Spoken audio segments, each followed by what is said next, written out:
We'll see if we can beat the clock. I just want to start out by saying that most of you don't know this, but I had figured out that I could afford to go, but just barely. And I'd figured out a really cheap, I'd found a very cheap airline ticket in estimation of what I'd seen before. And I was kind of discouraged because I was thinking, well, maybe I won't be able to go because it's really tight. It's really close. The same day I found the cheap airline ticket, I was notified by the elders that they would pay for the airplane ticket down, and I know that most of that money would come from you guys, so I want to thank you for the part that you guys played in me being able to go down there. This is the outline. We're going to be just looking at a little bit about Peru, and then the work in Pueblo Nuevo, the missionaries there, Morning Star Children's Home, and the staff, and then the children. And then, can you all see the pointer? Okay. The neighborhood youth and fellowship at Pueblo Nuevo, and then hopefully a few pictures about the building project. Peru has 29.5 million people. Of those 29, there are 8 million in Lima. Lima is a huge city. I thought I'd seen maybe half of it, and last day I was there, it was taken up on a mountain and saw the whole thing. It's just enormous. There are 26 departamentos. I know I'll butcher Spanish for John and others, but that's what I know. The official languages are Spanish and Quechua. Quechua is spoken. Quechua was the language of the Inca, and so it's a leftover trace after the conquistadors took over. The people up in the mountains would still speak it some. The Chiclayo area, which we'll see where it's at later, that's where I was working.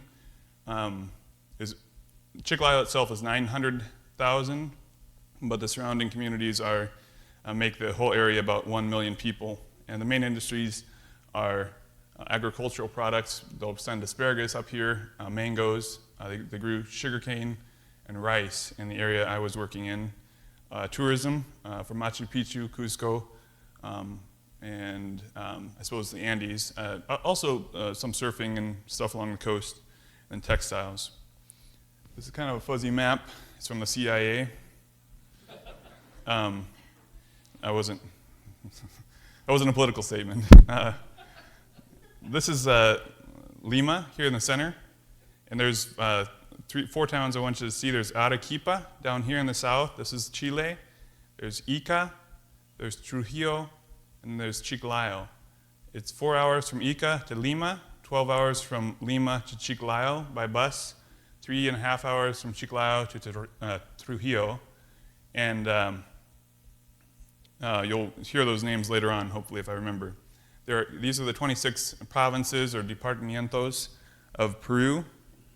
Lambayeque is the one we were working in. And this is, I don't think I have time to explain the arrows, but this is the Andes Mountains along here. They kind of peter out.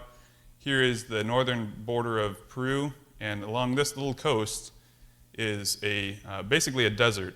So all the rain gets dropped on the eastern side of the Andes. The Humboldt Current keeps the air cool, doesn't allow it to produce rain-forming clouds on the west side of the Andes until you get up here, which is barely in Peru, just a slight jungle area up there in Tumbes. This is the names of the people who are on the team. Dwayne Giebers, his daughter Hannah, a believer, a friend of theirs from the Minneapolis area, Jordan. Juveland, Steve Uman, he works for Boston Scientific in Minneapolis as well. Mike Brown is from Fargo. Nate Hansen is from Wisconsin. I'm from here. And Mark Fox was from Florida. Mark Fox is a Presbyterian. He adopted a girl from Bolivia, and wanted to work with orphanages in the South America, and got connected with Morning Star, and is now does their web development stuff. You saw the address, www.morningstarperu.org. That's his work. Here we are at Pimentel. If my mouse, here it is. Here's Steve, me, Dwayne, Mike, Jordan, and then This is one of the house parents' sons. This is a boy from Ica, Alberto. He's moving up to Chiclayo. This is his cousin, Vanya. This is Tom Clark. This is Hannah Giebers. This is Tom Clark's daughter, Michaela, and then Tom Clark's granddaughter from Ica as well. Tom was born in Ica. His parents moved to Peru in 1950, I think. They had 7 kids. Joel's in Lima. Tom was in Chiclayo.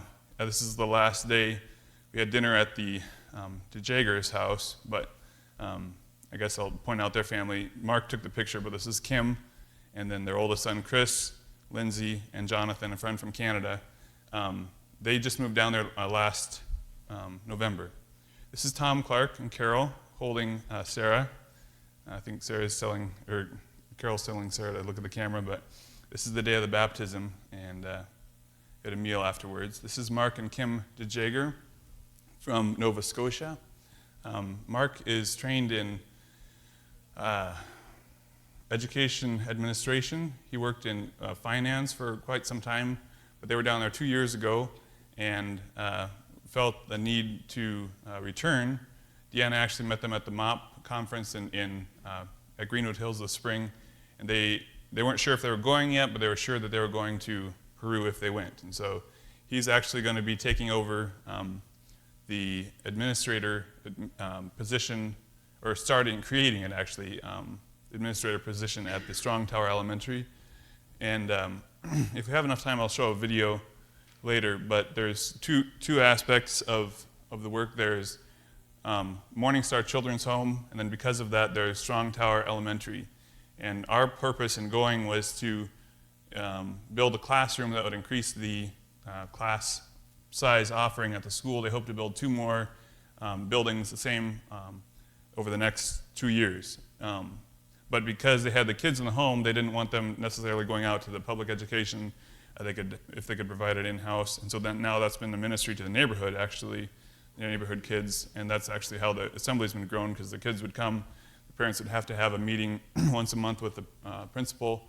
Principal shares the gospel, the parents get saved, and the assembly is added to. That house you saw had 2 levels. There was room for a 3rd.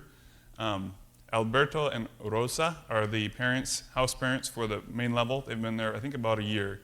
He had a job at a pharmacy before, which is a pretty good job in Peru, but he left that to work with the kids. And they have 3 kids, David, Elizabeth, and Daphne. You might see some pictures of them later. This is Robert and Janet Coates. They came down from Florida, the same church that Mark Fox goes to. I'm not sure exactly how they found out about it, but they've been down there, probably since at least 6 months. They're learning Spanish. Bob was laid off from his job, and I think they'd been down there and felt the Lord leading them, and so they came down, and their house parents on the 2nd story. There's about 11 kids. There's about 6 kids per house. There was 12 when I got there. There was 11 now, actually 10 now. I'll tell you more about that in a little bit. This is Carlos and Gloria. Last week I asked, I think it was last week, maybe 2 weeks ago, February 14th, they got married. And he's the night watchman, and she's the staff person for the first level of the house. And she's from Ica. Tom knew her from there, invited her to come up, and then Carlos is from the area where we were working. I should say that Chiclayo is the main city. 16 kilometers outside of it is where Ferreñafe was, and then the poorest side of Ferreñafe is Pueblo Nuevo, and that's where the home was at. I believe Carlos is from Ferreñafe. This is Desiree. She's from Arequipa, the city in the far south. She worked as a kind of a house parent cook for Baptist, I think a missionary kids school in Lima, and so she picked up some English there, and it was good because I was I got there January 2nd. I got to Lima the 1st, midnight, you probably heard that. And then I took the night bus to Chiclayo from Lima, got there at about 8. Tom dropped me off at the school, and I was there for one day. And so the Coates were there. They spoke English. That was good. But then Desiree, she also knew some English, and we were able to get some communication. The staff for the home, they've had some different house parents in time past who've moved on and come back for visits sometimes, but those are the current people. This is Nate Hansen. He wasn't in the first picture. He had to leave early. His grandfather passed away in Minneapolis and had to leave the day he found out. But this is Sarah. Her mother called the police and said, "I'm going to kill myself and the baby if someone doesn't come and pick them up." And so they called Tom. Tom hopped in his car, drove 4 hours to pick her up, and I think she's 1.5 now, and thriving there at the home. But it's a difficult situation because the parents will sign off on their parental rights, and then the kids are put up for adoption, and they have 2 family groups of 3 kids, brothers and sisters, who probably won't ever be adopted because most anybody in adoption doesn't want 3 kids at once. And so they'll be there for a while. It's not a difficult situation in that they'll be staying at the home, but it's difficult in that it's hard to see, they don't have any choice about where the kids are placed. It's not like they're going to bad homes, but they're not necessarily going to Christian homes. This is Jose. He was in a hammock, left in a hammock for the first 11 months of his life. He's, I think, 1.5, I think now. He was the boy that was adopted. His parents are from Norway. They were worried about how he would adapt to or attach himself. He was pretty selective about who he allowed to be around him. And we were working up on the roof, and we saw the people come in. And then after a while, we see them all go out, and here's Jose being carried by Tom, and he's crying, and it's like, oh, great, this is not good. And then after a little bit, he didn't hear him anymore, and then after 10 minutes of crying, they said he just really latched on to the dad and wouldn't hardly let go of him for the rest of his time there. So that was a real answer to prayer, and the parents had been looking to adopt for quite some time, so they were really excited about it. But his mom is in a comatose state. They don't know who the dad was. It might have been his grandfather. So there's possible, they're not sure exactly what his educational ability is. But anyways, he's not there anymore. This is Luis. He's from the Central Mountains of Peru. I didn't know his story until after I came back here, actually. I was looking up online on the website.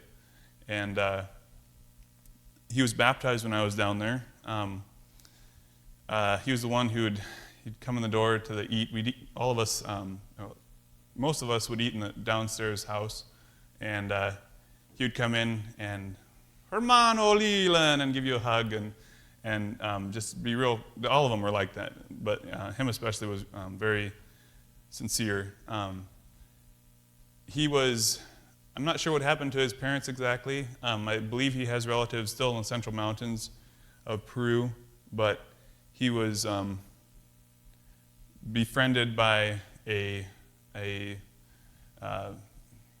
friendly man and convinced him to accompany him to northern Peru, and he was abused by that man and was removed from the situation by the state and was placed at the home. I'm not sure how long he's been there, but he's 9 years old, and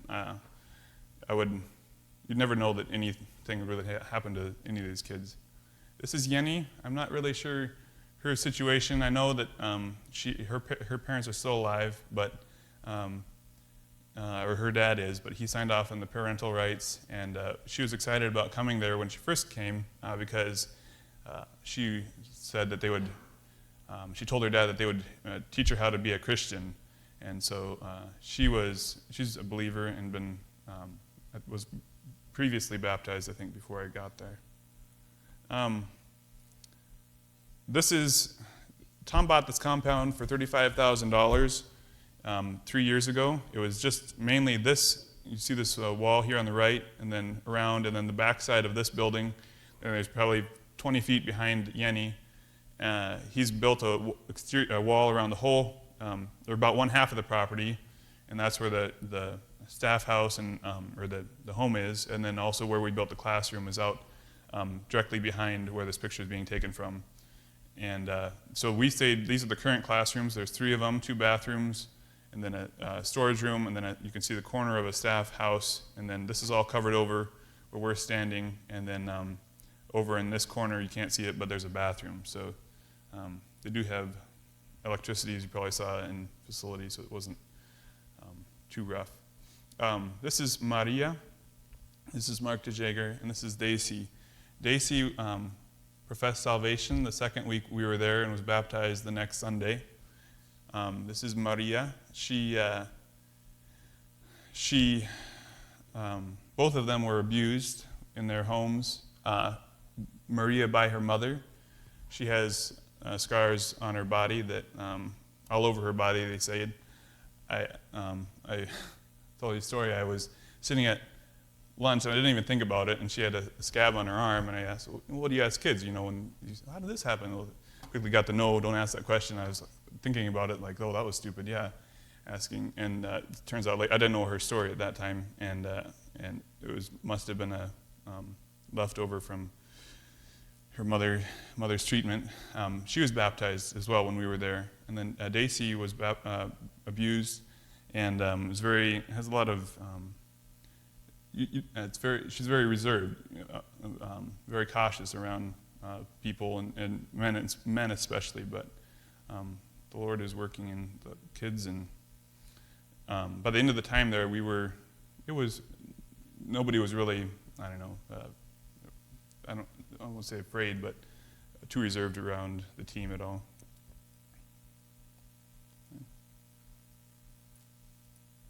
This is one of the family groups. This is Cynthia, and here's Daphne. That's Alberto and Rosa's youngest daughter. This is Segundo, and this is Nayeli. She didn't know she had bullhorns from Luis, but they're one of the family groups of 3, and Segundo was baptized when we were there.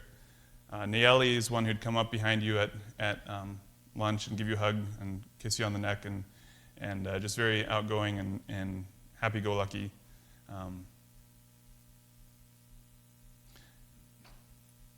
This is the other family group. I wrote about this one in particular. This girl, Ceci, is not here, not there anymore. I found out 2 weeks ago that she was placed back with her mother. This is the girl this is Olenka, and this is Ugo. Ugo was baptized when we were there. Olenka, see if I can summarize her story. I overheard Tom talking about it at one of the meals we were having, and I never really got a chance to talk with Tom about a lot of the kids, but I'd hear bits and pieces. And her mother, I believe all the kids have different fathers. Her mother joined some Christian cult, basically, in northern Peru, and would pray for hours out in the courtyard on her knees and wouldn't listen to kids being asked for food, or asking for food.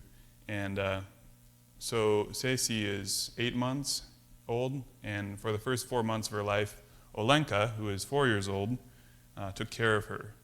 And she's filling out some, but there's been you got a lot of progress to make when they're that young, especially. You notice here at the end of her hair, Olenka's, it's lighter.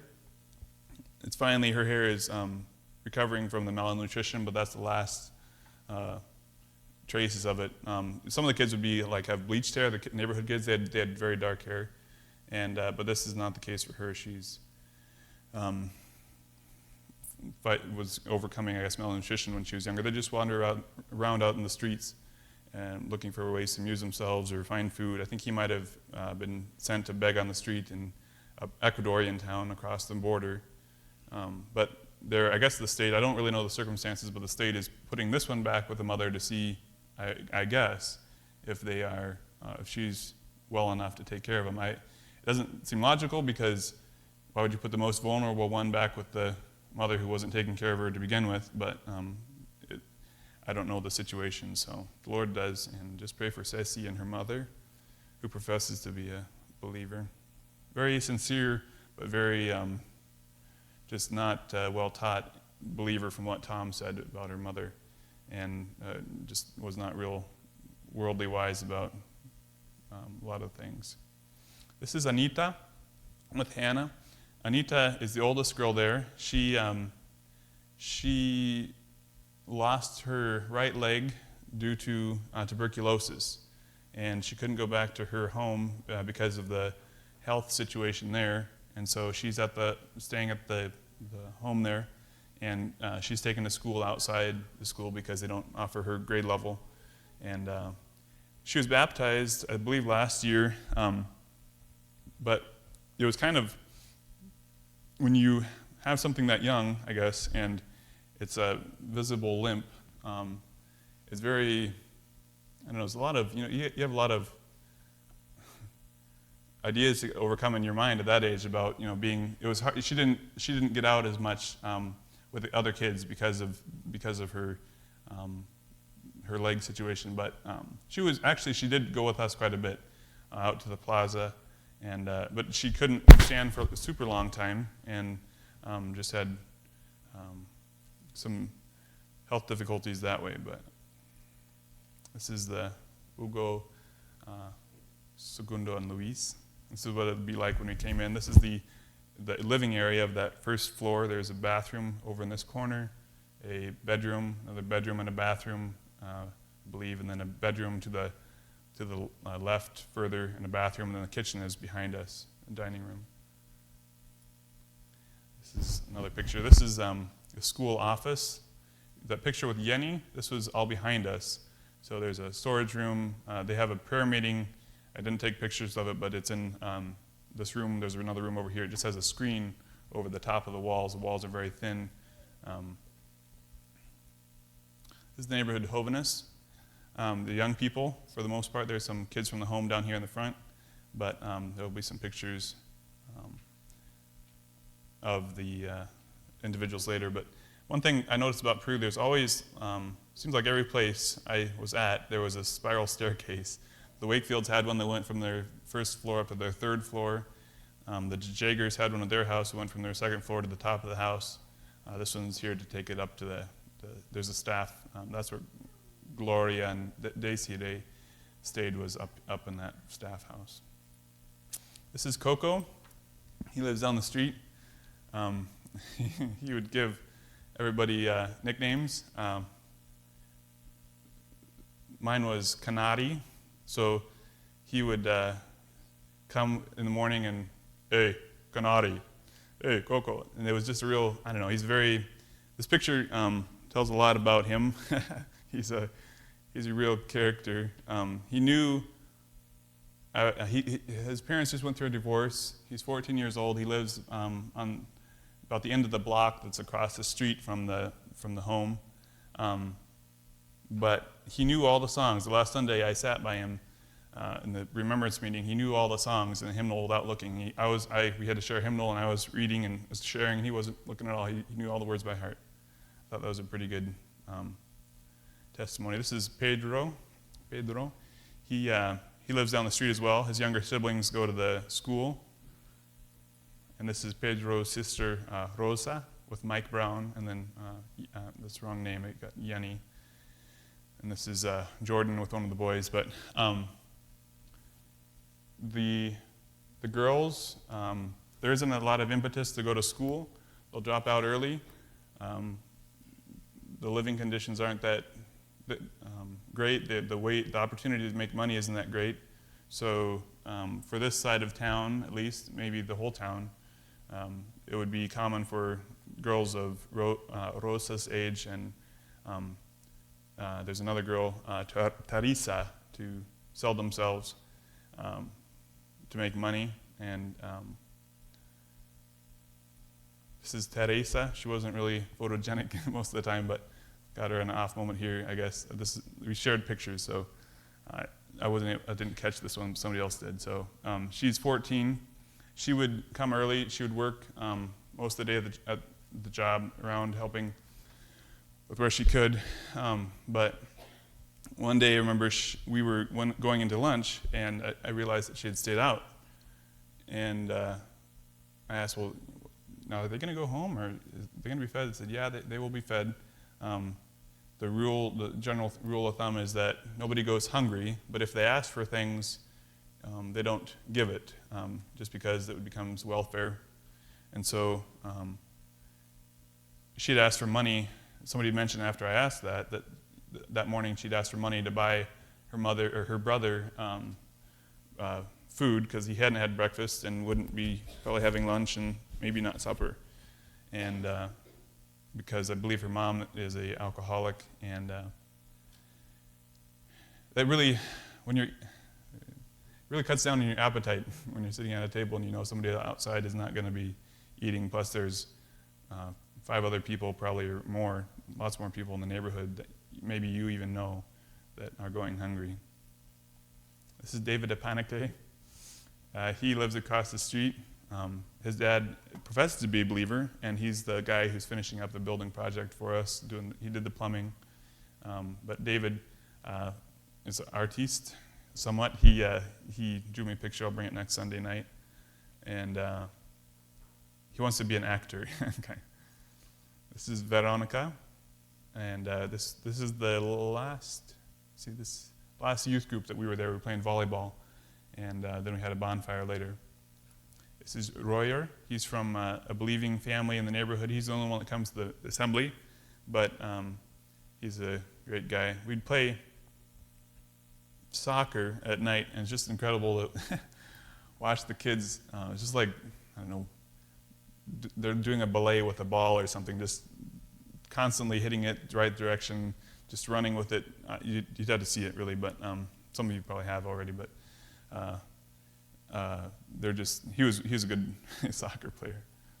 This is Luis. He said he spoke Quechua. Deanna had taken a Quechua class, and I asked her for some phrases so I could try to speak it with some people down there.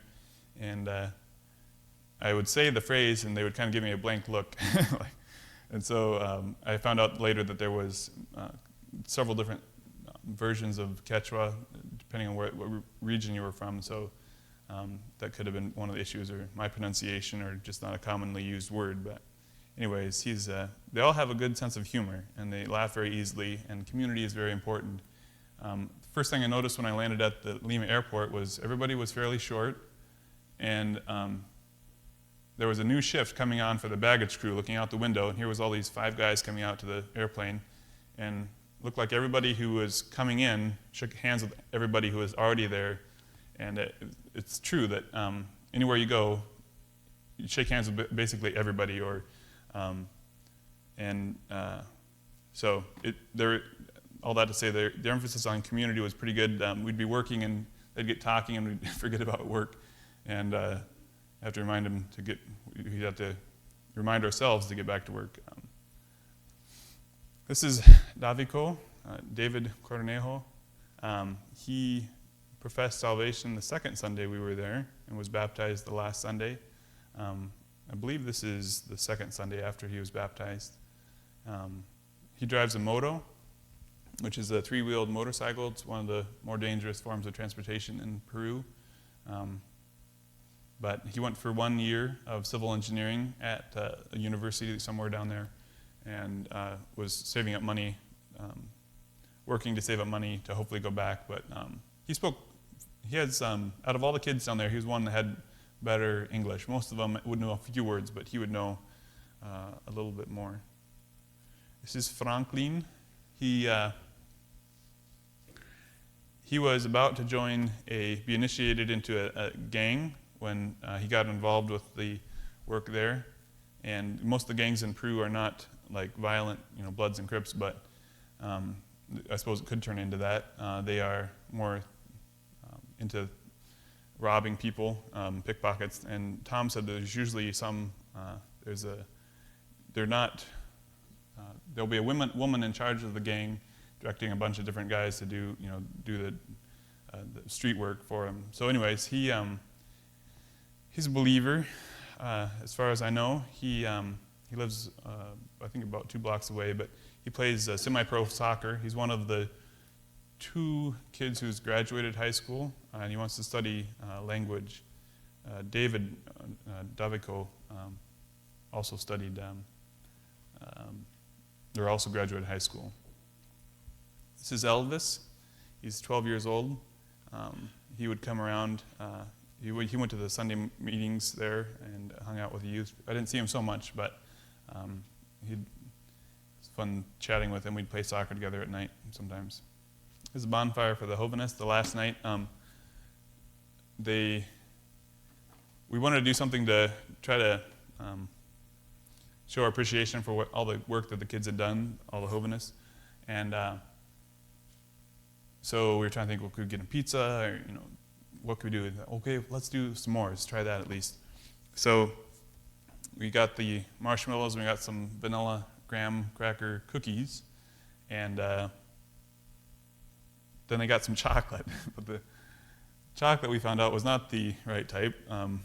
It was much different than the American kind. I think they do have the American kind, or the style down there, but the stuff we had was more for baking, and it was very much more waxy and I don't know. It was interesting. Anyways, we were trying to figure out what we could use to burn for the fire, and they had this old stump that was dug out of the ground somewhere in the property, and it was drying out. So we brought that over, and we brought some sticks and other brush, and they'd have piles of trash lying around all around in Peru, but just anywhere in the neighborhood they would have trash, and even in the compound there was a few piles here and there, and there was a tire, I think it's right down here, bicycle tire, like, oh yeah, toss this in, and we're like, no, pull it out. So there's not a lot of thought given to environmental concerns, I guess, down there about those things.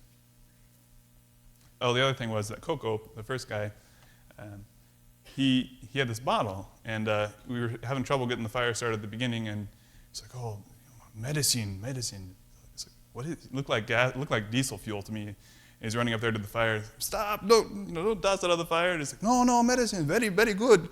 He's tossing it on the fire, and it didn't flame up as much as I thought diesel fuel should. So I grabbed it from him by that time, and it was some sort of medicine that did have a high alcoholic content in it. So this is one of the doors into the compound at night, Centro, community of Christians. This is the first Sunday we were there, the ministry meeting. The breaking of bread is at 3, and then Mark DeJager is teaching, and then Mike Brown is translating. Mike Brown's parents were missionaries in Bolivia for 17 years. Here's the room behind him that we have the prayer meeting in. The kids would break off after the ministry meeting. There would be the breaking of bread, and then a Sunday school, combined Sunday school meeting, and then the kids would break off in their Sunday school, and then there'd be the ministry meeting. And you'd hear them saying their verses, and they could hear us, I'm sure, teaching, or the teacher on this side. This is Tom with the combined Sunday school on the second Sunday. This is the day we gave our testimonies, and the day that Dabiko professed salvation. There's Dwayne giving his testimony. There was 4 of us that were able to speak that day. Then this is the third Sunday. All the 3 boys, Maria and Daisy, and Daphna, and Jonathan DeJager, and David, and then Jose Bobadillo Nino. He had been the night watchman, but he was a parent of one of the kids who came to the meeting, or to the school, and he was saved and wanted to get baptized. So it was very cool for me to be a part of a place where they practiced baptism. I shouldn't say they practiced it right away. Dabiko had made a profession the week before, Daisy during the week, and it was right away that they were baptized. This is the building project. This is what it looked like when we got there. Don't have as many pictures about this, but hopefully there's going to be room for 2 more buildings beyond this. This concrete was poured in 1 day, all by hand, mixed all by hand. They mixed it at the wrong ratio. It's supposed to be, I think, a 3-to-1. They mixed it at a 5-to-1 concrete to sand, so it's not a strong concrete. There's 3 bathrooms. There's going to be a classroom in this foreground area, and then a classroom on the back side. A door on the front, door on the back, windows front and back, and then a storage room, a couple storage rooms in the middle, and that'll give them 2 more grades. And we would some days run out of supplies, or be in between, so they'd just be taking a break. We ran out of screws a couple times. This is, there's 2 different things going on at the same time. We were building the walls, and then we were building the trusses. We had twice the amount of trusses that we initially thought we had to build when we got there. And so it took us 4 days to do 4 trusses of the first week, and we were getting kind of discouraged, but we were able, with the Lord's help, to finish up the trusses that week. And then I believe we might have, I can't remember what day we started putting them up, but it was very time consuming. All these pieces you see in the middle, it was 1, 2, 3, 4, 5 pieces. They had tabs that had to be bent and cut by hand, pounded out. Just figuring out how we were going to do it as we went along was a time consuming thing. As a completed truss, there was 37 of those, or 2 of a different kind, but actually we set up in this area behind here. There was 3 stations where we had, or 4 stations where we had assembly line kind of going on. There was 1 truss down here, 1 here, 1 here, and then I think maybe this would be the last one. But we were able to work under the shade that way.